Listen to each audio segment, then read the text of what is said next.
Buenas noches, ¿no? Mucha lluvia durante todo el día. En este momento parece haber una pausa, al menos acá en la zona 11. No sé en dónde usted está. Y vamos a hablar de muchos temas hoy en esta noche, pero primero le presento, como todas las noches, a mi compañera Sandy Monroy. Muy buenas y lluviosas noches, Sandy. Hola Julio, buenas noches, buen inicio de semana. La verdad que han sido días complicados terribles, los que se han tenido en varios puntos de nuestro país, que pues han ocurrido distintas emergencias. La Interamericana se suma entonces a esta serie de incidentes, emergencias por las lluvias, y ya vamos a estar hablando un poco acerca de este tema, pero también vamos a hablar del tema del transporte público, el transporte en general también, y un famoso seguro, Julio. El famoso seguro, hablando también de las lluvias, casi pues prácticamente 100,000 personas afectadas por las lluvias al día de hoy, y también hablaremos del estatus de los refugiados, tanto nuestros como de otros países acá en Guatemala. Pero lo internacional ahí está. Por supuesto, esta es la parte nacional. A nivel internacional también hay mucha información que Andrés Estrada nos va a tener, porque había un tema pendiente también que este fin de semana se estuvo hablando. Andrés, ¿cómo estás? Buenas noches. Buenas noches, Andrés. ¿Qué tal? Feliz noche, Sandy y Julio. Y así es, el tema pendiente que ya está resuelto. ¿Quién es el próximo presidente de Colombia? Gustavo Petro, el primer presidente izquierdista. Vamos a hablar sobre ello y también sobre la situación de las criptomonedas, porque están cayendo de una forma bastante impactante. Y ojo, hay muchas preguntas sobre lo que está pasando en El Salvador. Hay que recordar que hay muchas inversiones por parte del gobierno salvadoreño en el Bitcoin específicamente. De todo esto hablaremos en unos minutos. Mientras tanto, iniciemos con nuestros titulares. Sin seguro para terceros, Ministerio de Gobernación deroga acuerdo que obligaba a transportistas a contratarlo. Impactados por las lluvias, casi 1 millón de personas se han visto afectadas por los incidentes durante este año. Refugiados en Guatemala, representantes de ACNUR impulsan acciones de atención en el país. Avances en el plan de gobierno. Ejecutivo destaca un 50% de cumplimiento en el Pilar 1 de la política general. Recolectan desechos sólidos. Ministerio de Ambiente impulsa acciones para evitar mayor contaminación del río Motagua. Nuevo presidente de Colombia. Gustavo Petro hace historia al convertirse en el primer mandatario de izquierda en el país sudamericano.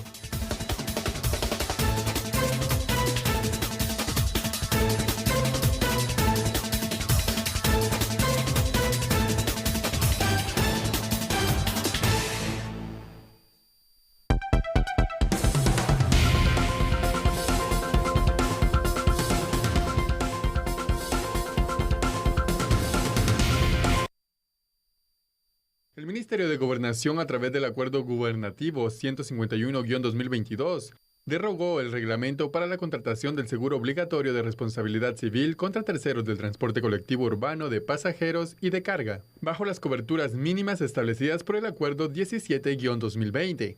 Con esta medida, los dueños de taxis, pick-up, mototaxi, tuk-tuk, microbuses urbanos, buses urbanos, paneles de carga y camiones no están obligados a la adquisición de una póliza de seguro. La publicación fue hecha en el Diario Oficial y su vigencia iniciará este martes 21 de junio, según lo establecido en la disposición. En la misma se establece que la indemnización carece de sustento técnico, por lo que en los artículos 5 y 6 del Acuerdo 17-2020 se incluyó una tabla de salarios mínimos que se aplican para determinar los valores a indemnizar cuando existieran afecciones a personas derivados de algún accidente de tránsito, además por casos de incapacidad por lesiones. Bueno, tenemos que iniciar con este tema, y ¿qué les podría decir, Sandy? Malo, definitivamente, porque termina siendo una cuestión en la cual las víctimas de todo esto, cuando pasan imprudencias, negligencias o impericias, que son muy frecuentes en nuestras carreteras, terminan siendo terceros que no tienen nada que ver, porque van probablemente circulando bien y sufren un accidente contra alguien que va imprudentemente manejando alguno de estas unidades, o simple y sencillamente terminan siendo los propios pasajeros los afectados. Y algo que no se dan cuenta, ¿no?, los propietarios, los empresarios, ellos también son afectados cuando una unidad es destruida, cuando una unidad pues pasa bajo arresto porque de alguna forma también causó un incidente en la cual personas o salieron heridas o murieron.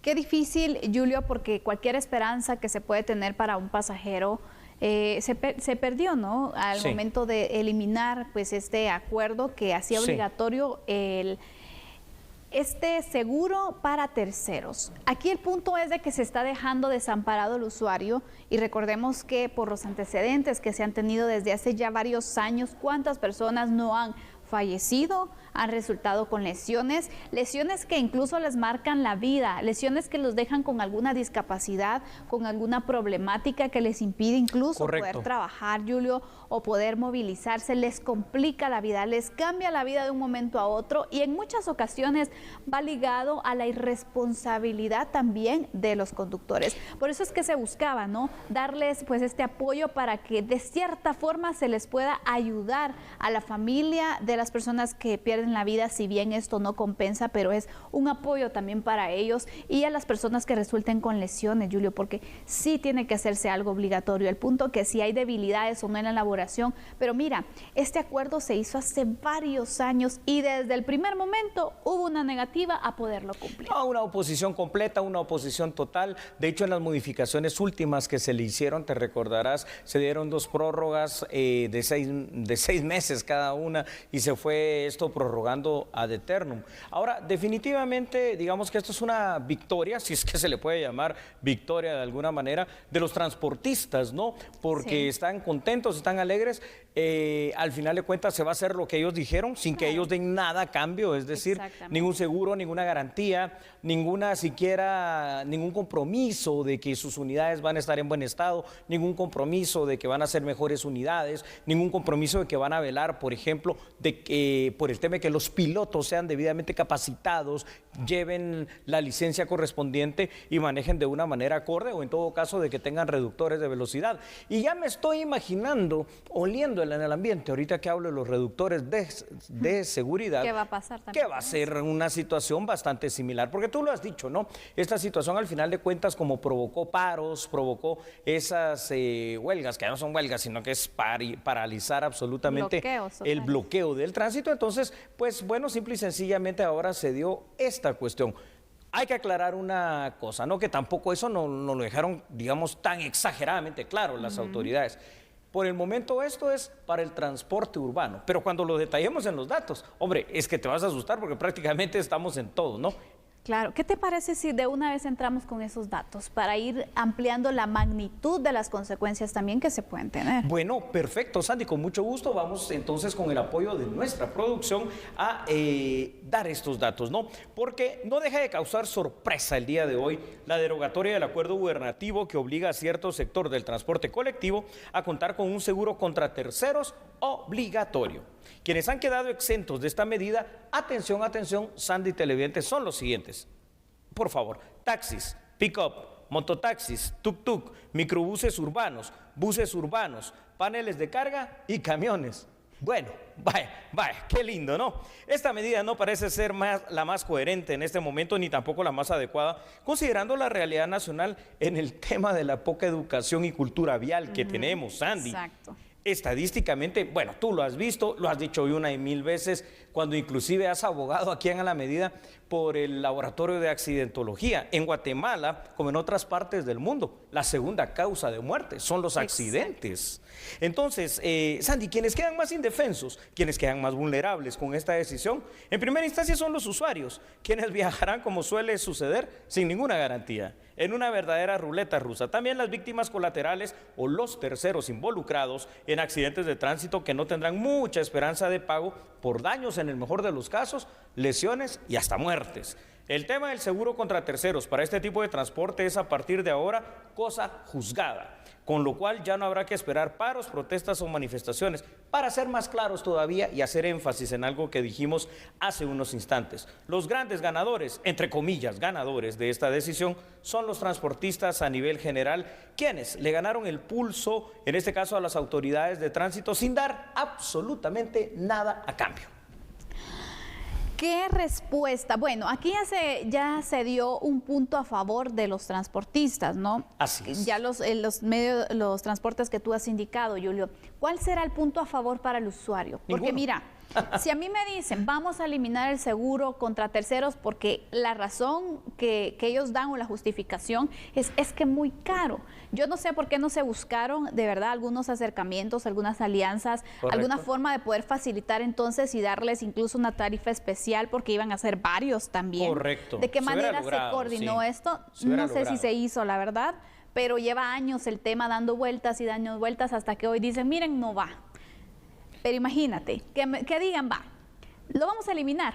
Pero te doy mejores Pero unidades. Te doy mejores unidades, pero a partir de este momento todas las unidades se tienen que registrar, tienen que ir específicamente a un lugar para hacer los chequeos anuales como pasa en otros países y no necesitamos irnos tan lejos, no necesitamos siempre poner de ejemplo a Estados Unidos que allá sabemos que Claro, por anualmente supuesto. tienen que pasar el chequeo todo transporte. Europa también esto es muy estricto. Pero imagínate, México lo tiene con el Sí, transporte. sí. Ahí tienen que llevar una Sí. bitácora de los Sí. servicios, del mantenimiento y ver entonces cómo están las unidades. Bueno, ¿por qué no establecen ese registro entonces? Y establecen entonces de esta manera también que se puedan registrar todos los pilotos, porque ¿qué pasa? Cuando hay un accidente, es que el piloto se dio a la fuga. Es Se el dio a la primero que no fuga y está. ahí se terminó el caso. No, hay que perseguirlos penalmente, porque si ellos no quieren cumplir, alguna garantía le tienen que dar a los usuarios, pero siempre vamos a reportar muertes, vamos a reportar heridos, vamos a reportar accidentes, y aquí en Tragedias, este ¿no? país no pasa absolutamente nada. Y esto es una cosa impresionante con lo que dices, porque al final de cuentas, fíjate, Sandy, y esta es una constante, ¿no? La que voy a mencionar en este momento. También cuando se dan este tipo de accidentes, resulta ser que el piloto que causó el accidente, que es de este tipo de transportes, resulta ser que es el que se dio a la fuga. Claro. Y entonces se va con la empresa a recabar los datos y, oh sorpresa, no se tienen los datos. Que no se sabe quién, ¿cómo vas Así no es. vas a saber quién va a manejar No. tu unidad? Aquí tiene que haber una Entonces- responsabilidad también de parte del propietario. Y es que por allí hubiera sido esto muy bueno, ¿no? Ahora, ya que esto no se dio, entonces yo tengo una propuesta, porque aquí en A la Medida siempre nos gusta plantear cuál es el problema de la realidad nacional, pero poder plantear alguna propuesta también de solución. La ley y reglamento de tránsito nos obliga a todos los conductores, digamos, de motocicletas o de vehículos de 4 ruedas, vehículos particulares, a contratar por lo menos mínimo un seguro contra terceros. Es obligación.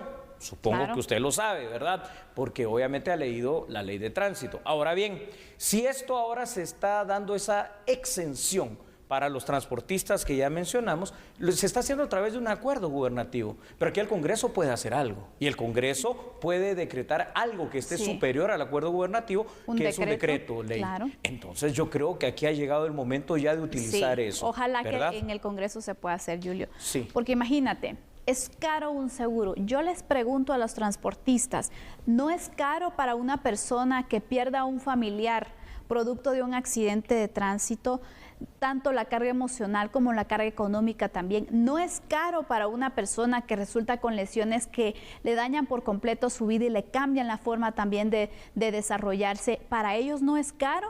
¿Para ustedes es más caro pagar un seguro que cambiar la realidad y ser más responsables? De verdad, es que cuando estamos poniendo los temas en la balanza, pareciera que a ellos les importa más un costo de Les importa prevención que tienen que hacer y que debería ser una obligación para toda persona que conduce un medio de transporte, ya sea un transporte de pasajeros, un transporte particular, toda persona debería, porque al final es un resguardo, es un auxilio que se le da tanto a la persona que conduce como a las personas que resultan afectadas por una imprudencia, por cualquier situación que se puede presentar. Ojalá que el tema no se quede ahí, como en muchas ocasiones, porque no sabemos cuál es el motivo por el que el transporte público aquí no es una prioridad y siempre el usuario termina perdiendo. Así es, Sandy. Tengo la esperanza de que este tema pueda cambiar, tengo la esperanza de que el Congreso de la República pueda hacer algo, pero también tengo la esperanza de que, señores transportistas, ustedes entiendan algo. Son vidas humanas las que transportan día con día. Y aparte de que se pierden esas vidas, y aparte de lo terrible que es una tragedia como un accidente, ustedes también pierden. ¿Saben por qué pierden? Porque cuando pierden una unidad que es destruida por un accidente, ustedes mismos están perdiendo parte de su patrimonio. Así que el tema de un seguro los vendría a resguardar. Y si no, señores diputados, ¿por qué no hacemos otra enmienda? Pues que también los propietarios de estas líneas y los representantes legales tengan la misma responsabilidad penal que tiene el piloto que es irresponsable e imprudente. tal vez, solo tal vez, así la cosa puede cambiar. Mientras tanto, y usted reflexiona en casa probablemente sobre algunas otras formas de poder mejorar este tema del transporte y volverlo más seguro en Guatemala, Sandy Monroy va a continuar con más información aquí en A la Medida. Vamos a cambiar de tema porque las autoridades de Segeplan han indicado que han alcanzado un 50% del cumplimiento en el Pilar 1 sobre la política general de gobierno. Durante el arranque de las jornadas de planificación abierta 2023, se resaltó el cumplimiento que se ha alcanzado en el pilar de economía, competitividad y prosperidad de la política general de gobierno 2020-2024, que ha dado resultados importantes en materia de atracción de inversión y crecimiento económico. Y concluimos cómo ya se ha cumplido la mitad de las metas de la política general de gobierno. Ahorita acabamos de evaluar el eje de economía, competitividad y prosperidad, que tiene 9 metas y que desde el principio el presidente junto con el gabinete económico se planificó asegurar un buen clima de empleo y de negocios a través del aumento de la inversión pública, lo que se ha garantizado a través de las transferencias a los aportes constitucionales a los gobiernos locales que incrementan un gran porcentaje de la inversión y también la inversión sectorial de los ministerios. En este país se ha implementado una acción muy efectiva para lograr planificar. Se tiene una planificación desde la política general de gobierno que ha ido poco a poco implementándose. Los 4 pilares restantes corresponden a desarrollo social, gobernabilidad y seguridad, Estado responsable, transparente y efectivo, además, relaciones con el mundo. La discusión general y resultados serán utilizados como insumos para la discusión del presupuesto abierto 2023.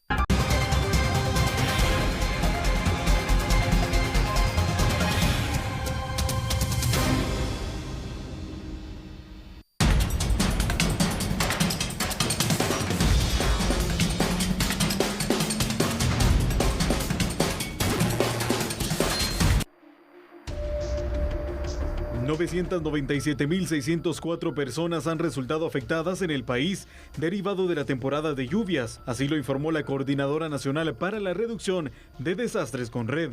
Con un total de más de 997,000 personas afectadas. Tenemos 4,157 personas evacuadas y 1,722 personas damnificadas. Un total de 8,323 personas atendidas y 579 personas albergadas. Además se informó de 334 viviendas con daños leves, 1,211 con daños moderados, 535 viviendas en riesgo, 7 puentes afectados, 6 destruidos, 129 carreteras afectadas, 4 destruidas y 121 escuelas afectadas. La CONRED recomienda a la población en general que se mantenga informada cada día de las condiciones atmosféricas, también que elabore el plan familiar de respuesta, contar con una mochila de las 72 horas y tener en mano el kit de emergencias para mascotas.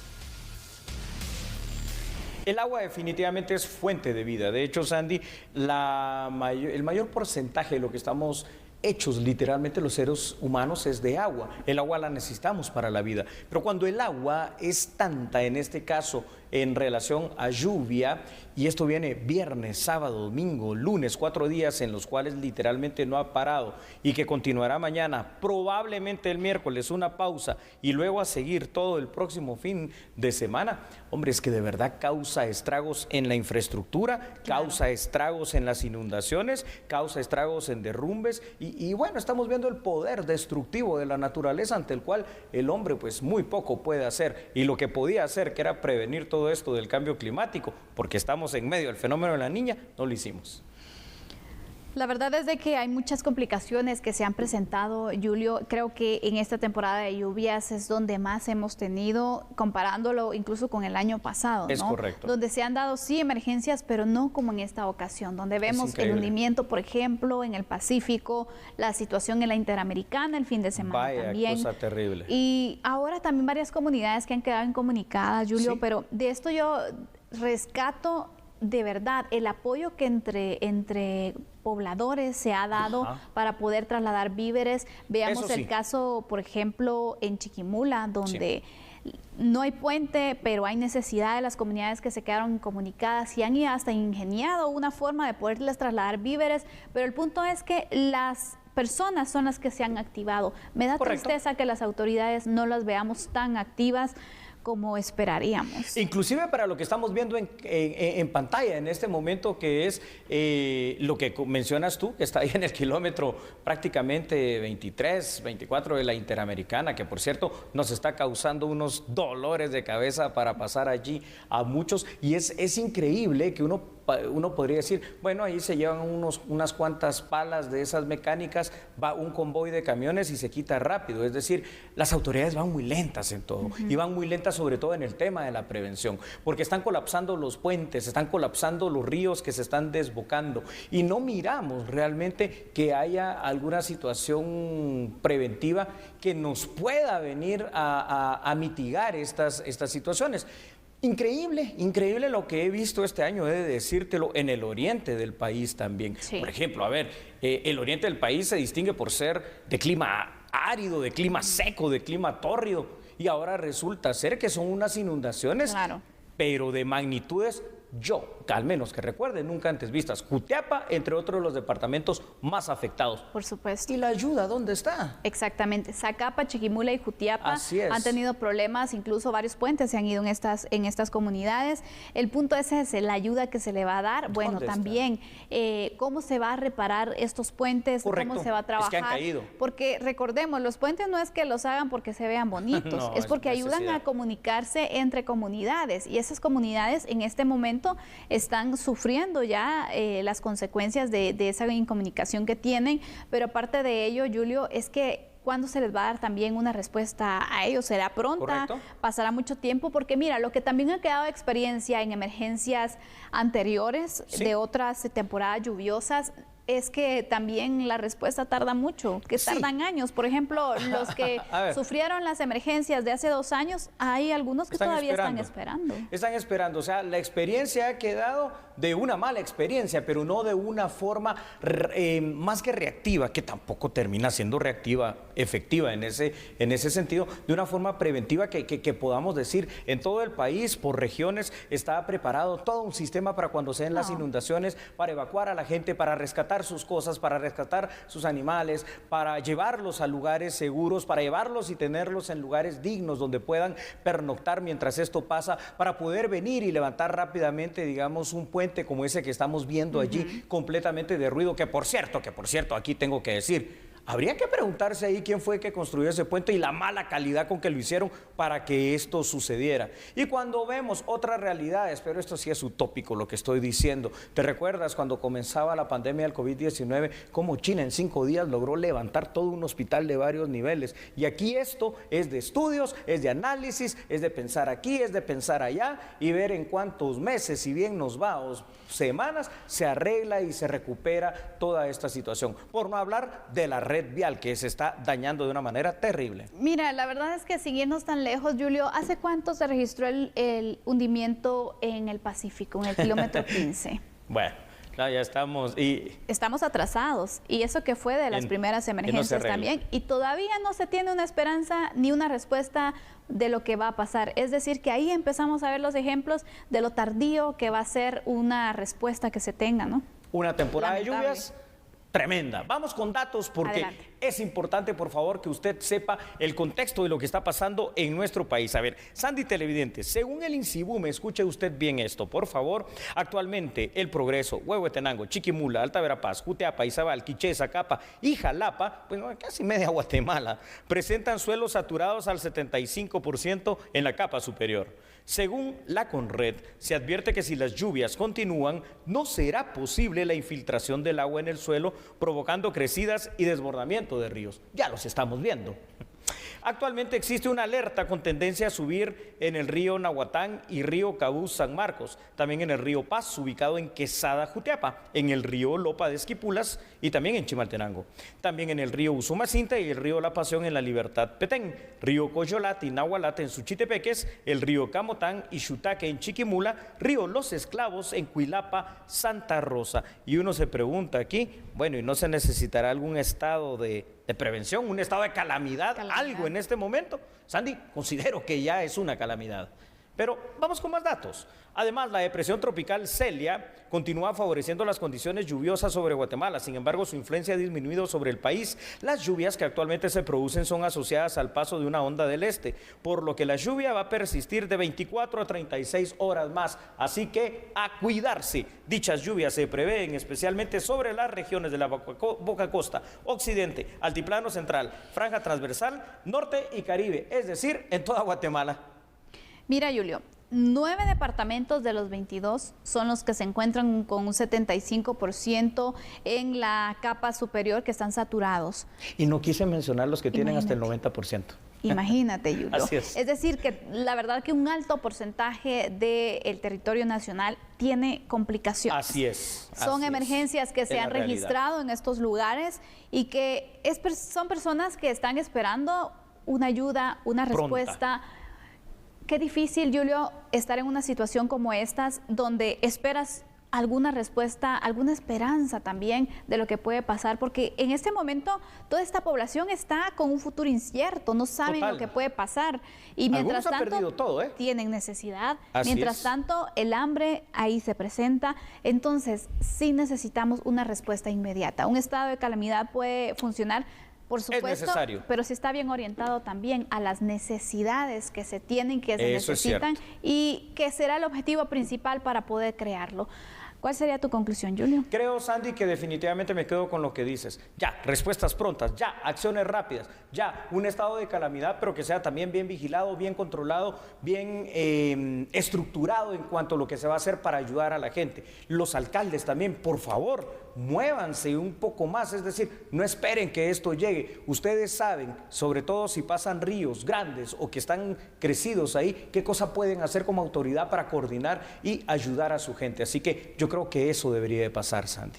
Sin duda alguna, así que esperamos la respuesta inmediata que se pueda tener, y aparte de eso no se trata solo de tapar las situaciones que se puedan presentar, si hay hundimientos, si hay cualquier situación de emergencia. No solamente es hacer algo de fachada, algo de maquillaje, sino que tratar el tema con profundidad, porque si no puede traer serias consecuencias a futuro, y después, ¿a quién le vamos a echar la culpa? ¿Se van a ser responsables? Hay que tratar el tema con seriedad y con responsabilidad, porque son vidas humanas las que se están poniendo en riesgo. Vamos con otras noticias. Correcto, Sandy, y es que el Ministerio de Ambiente y Recursos Naturales informó precisamente sobre el aumento de los desechos sólidos que se encuentran en el río Motagua y que están recolectando para evitar que llegue hasta la desembocadura de tan importante río, que por cierto es en territorio hondureño. Así que aquí está la información. Durante el invierno incrementa a 20 toneladas diarias la cantidad de desechos sólidos que son recolectados en el área del Quetzalito. Para evitar que llegue hasta la desembocadura del río Motagua, informaron autoridades del Ministerio de Ambiente y Recursos Naturales. Los indicadores que tenemos sobre la desembocadura del río Motagua.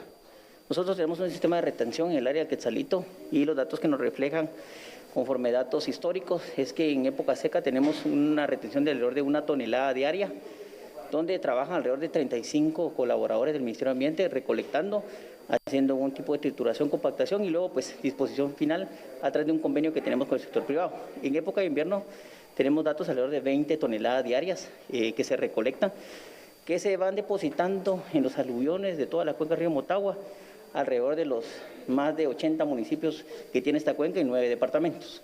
Estos son los datos, digamos, en materia de desechos sólidos que nosotros estamos proporcionando. Hemos realizado acciones con la cooperación internacional para establecer un diagnóstico, el cual se está llevando a través de una licitación internacional por parte del Programa de Naciones Unidas para el Desarrollo, y la ejecución de 4 proyectos pilotos que van enfocados a aguas residuales, desechos sólidos y recarga hídrica. Las autoridades de ambiente de Guatemala y Honduras mantuvieron una reunión en abril pasado para presentar resultados sobre el trabajo en conjunto para el saneamiento del río Motagua, su desembocadura y la bahía de Omoa. También determinaron rutas de contaminación provenientes de municipios del país vecino. Es importante que en la reunión que sostuvo el ministro hace aproximadamente un mes, se tuvo una mesa de diálogo, el cual Honduras reconoció a través también del municipio de Omoa los esfuerzos que ha hecho la actual administración en el sentido de el no arrastre de los desechos sólidos a sus playas. Es importante mencionar también que en la desembocadura de Omoa y en el Cortés hay dos afluentes importantes, que es el Chamelocón y Ulúa, que también aportan gran cantidad de desechos sólidos y que estos tributan directamente del municipio de Honduras y conllevan cantidad de desechos sólidos debido a que no existe un relleno controlado, sino existen muchos vertederos ilegales ubicados dentro de la desembocadura. Nosotros, como ministerio y producto de las instituciones del señor ministro, hicimos un recorrido sobre todos esos sitios y los tenemos identificados. Es parte de la mesa técnica y de los datos que hay que poner en evidencia, digamos, para lograr concretar proyectos en conjunto binacionales. En 2021, el Ministerio de Ambiente reportó que durante el año se recolectaron 1.500 toneladas de desechos sólidos en la desembocadura del río Motagua.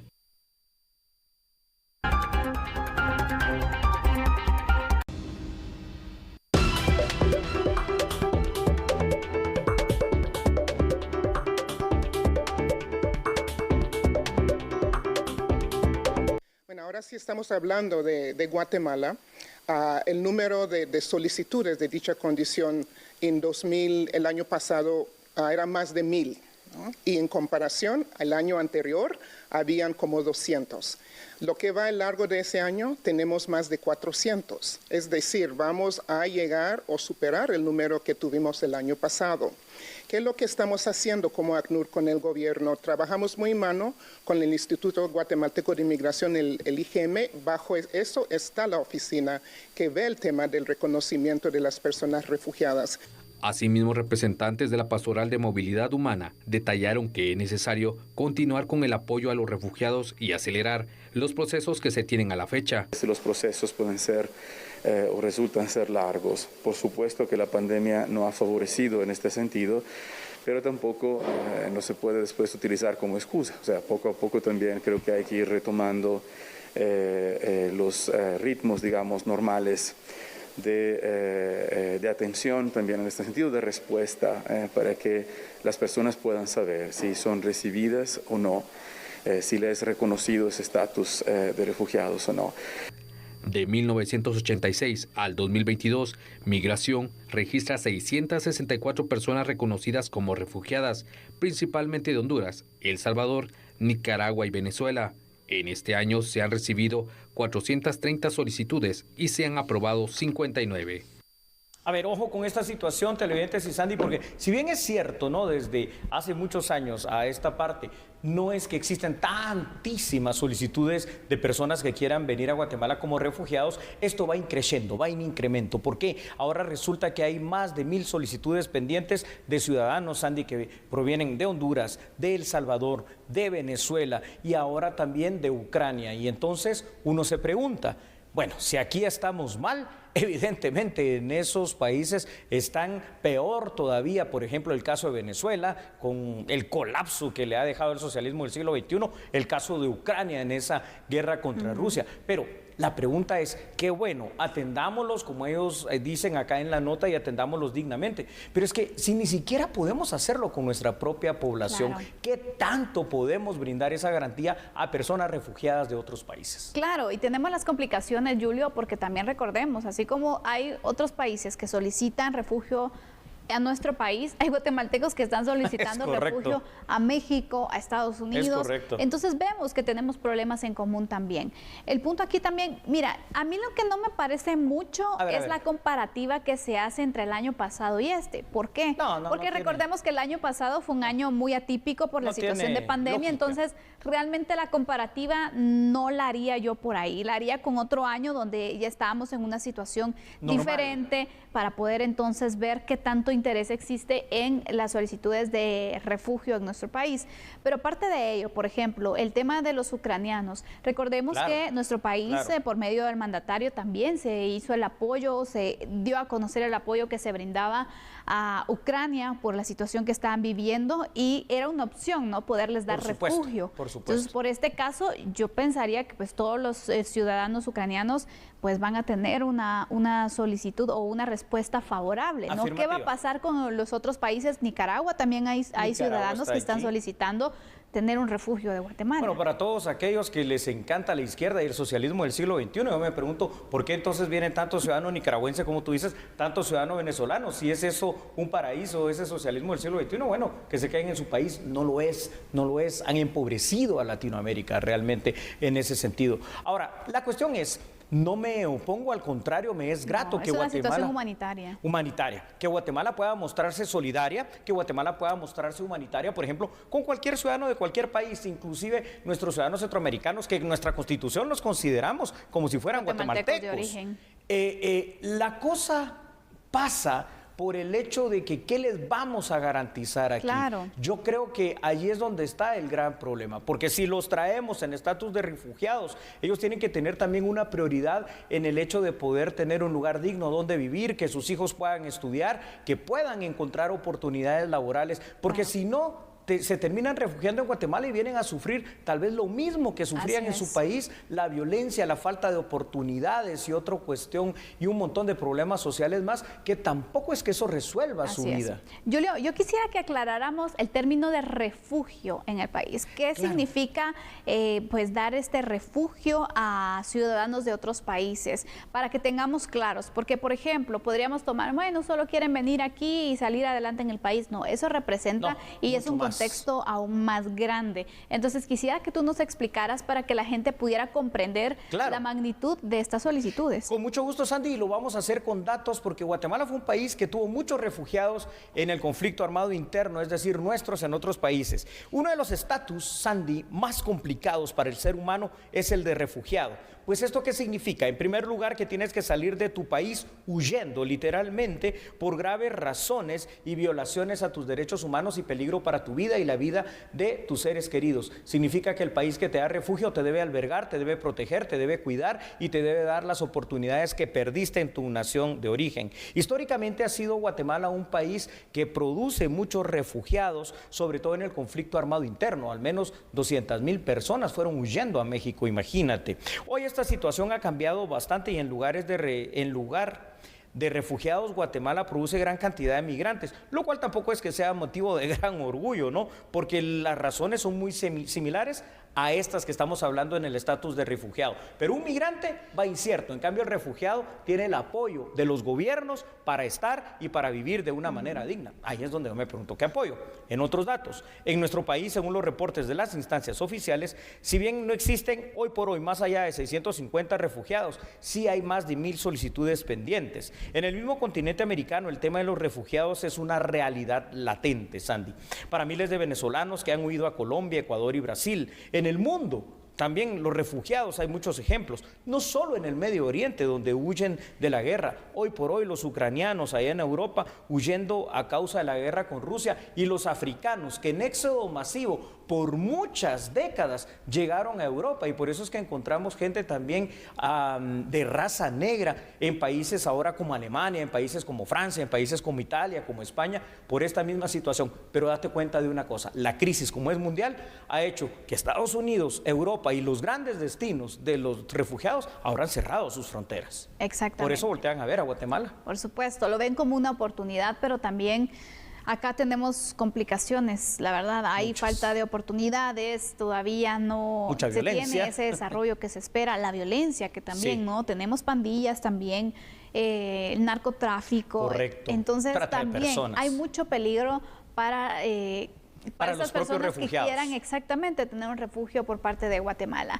¿Bajo qué condiciones se les va a dar este refugio? Sería interesante también conocerlo, porque imagínate, vienen huyendo de una realidad y van a caer en otra que no está tan alejada de lo que estaban viviendo.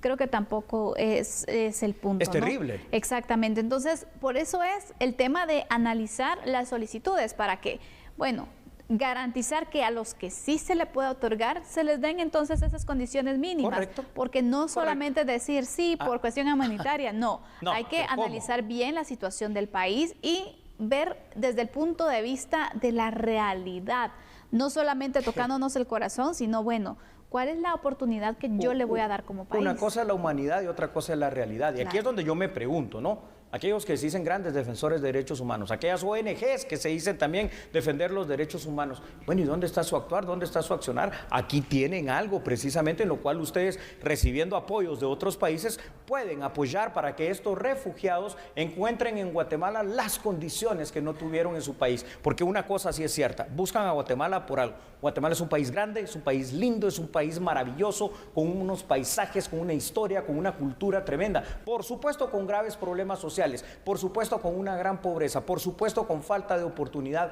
y de trabajo. Pero entonces ahí hay mucho que hacer, no solo de la parte estatal, de los países que se dicen llamar amigos, sino de toda esa gran cantidad de ONGeros que por aquí podrían empezar a ayudar.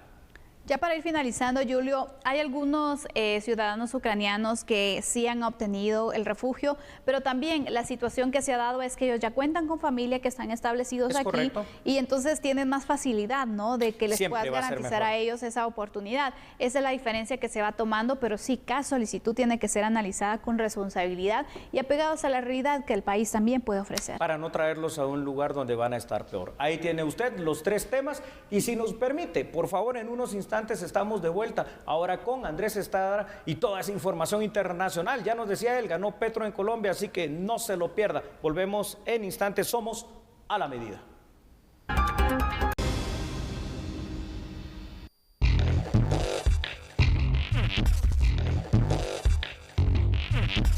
Momento de las noticias internacionales acá en A la Medida. Gustavo Petro, esa historia al convertirse en el primer presidente electo en estos momentos de Colombia, un país tradicionalmente gobernado por conservadores y moderados. Ahora Gustavo Petro es el primer presidente de izquierda de Colombia. De inmediato ha prometido unión e incluso ha tenido un mensaje bastante de unión con la oposición. Dice que hay que tender la mano, que hay que tender puentes, incluso con la oposición, y llevar adelante una lucha en la cual se enfocó hablando sobre la crisis climática en su primer discurso ya como presidente electo de Colombia. Y ojo, en su primer mensaje, el ex guerrillero y actual senador buscó alejar los temores sobre su futura administración, temores que han surgido principalmente entre los empresarios, al ser el primer presidente izquierdista de Colombia. Y esto dijo Petro, y lo cito: vamos a desarrollar el capitalismo en Colombia, no porque lo adoremos, sino porque tenemos primero que superar la premodernidad en Colombia, tenemos que superar el feudalismo y los nuevos esclavismos. Así que esa es la promesa que hace Petro,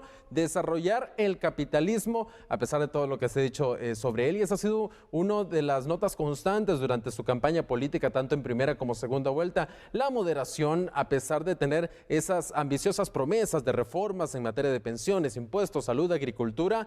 Sin embargo, Petro dijo, y también lo vuelvo a citar: solo sobre la base de crecer económicamente, solo sobre la base de producir es que podremos también redistribuir. Petro también ha llamado a un gran acuerdo nacional que incluya no simplemente quienes han levantado las armas, sino a lo que llamó la mayoría silenciosa de campesinos, indígenas, mujeres y jóvenes. Ahora, en los últimos días antes de las elecciones que fueron realizadas el domingo, existió mucha duda sobre quién realmente iba a ganar, porque las encuestas mostraban a 2 candidatos que estaban técnicamente empatados. Ahora, en la primera vuelta, Petro sacó 8 millones de votos y su rival, Rodolfo Hernández, quien ahora es el candidato perdedor, había sacado alrededor de unos 6-7 millones de votos. Ahora, si se juntaban esos 5 millones de votos que votaron por el uribismo, que votaron por esos candidatos también de derecha, pero más al centro, entonces Rodolfo Hernández tenía un tope de 11 millones de votos.